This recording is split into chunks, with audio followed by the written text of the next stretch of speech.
I just can't get you out of my head. Boy, your loving is all I think about. God, I get the impression she actually thinks she's Kylie. All she does is sing Kylie Minogue songs all day. She needs to get her act together and get a job. Oh, do get off her back. She's just having a bit of fun. She doesn't sound anything like Kylie Minogue. And anyway, I wish she'd sing a little bit more quietly. I've got loads of work to get through and I need to get going in an hour. Okay, I get the drift. I'm not Kylie, and I never will be.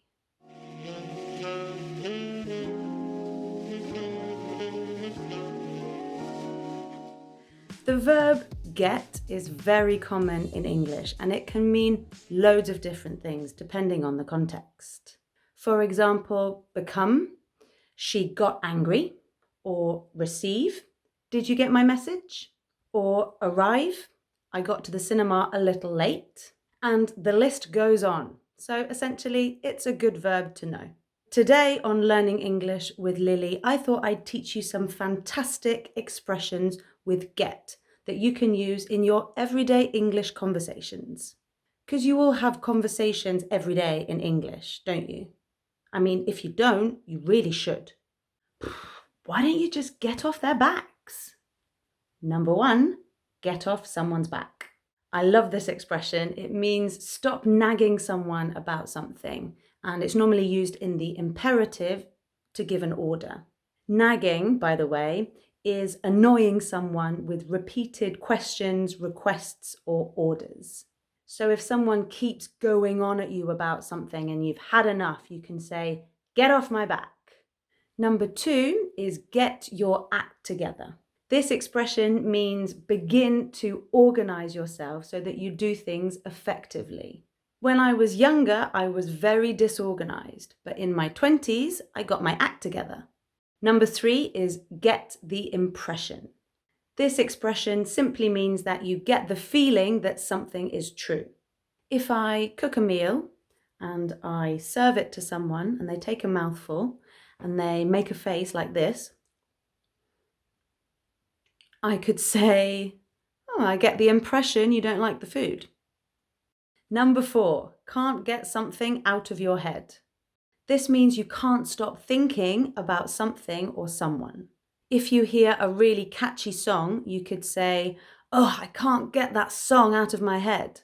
Or if you see something that really upsets you, you could say, oh, I just can't get that horrible image out of my head. Number 5, get going. So this is quite a simple one, which we natives use a lot, but I found that students, even at an advanced level, don't use it. So I thought I would include it. It actually has 2 meanings, and the first one essentially means leave.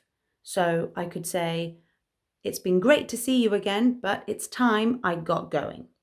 And it also means start.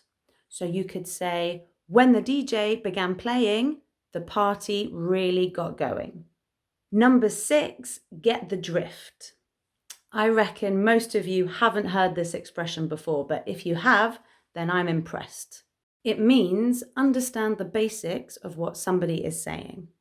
If you go to a talk and your friend asks you at the end of the talk if you understood it, and you did, then you could say, yeah, I got the drift. Number 7, get through. This is a phrasal verb that has about 6 different meanings depending on the context. I know, phrasal verbs are a nightmare.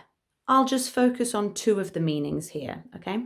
The first is to manage to deal with a difficult situation until it's over. If I break up with my boyfriend and I'm really upset, my friend could say to me, don't worry, you'll get through this. The second is a British use of the phrasal verb get through, and it means finish dealing with something. Once I get through these emails, I'll make some lunch. Okay, so there you go. 7 wonderful expressions with get.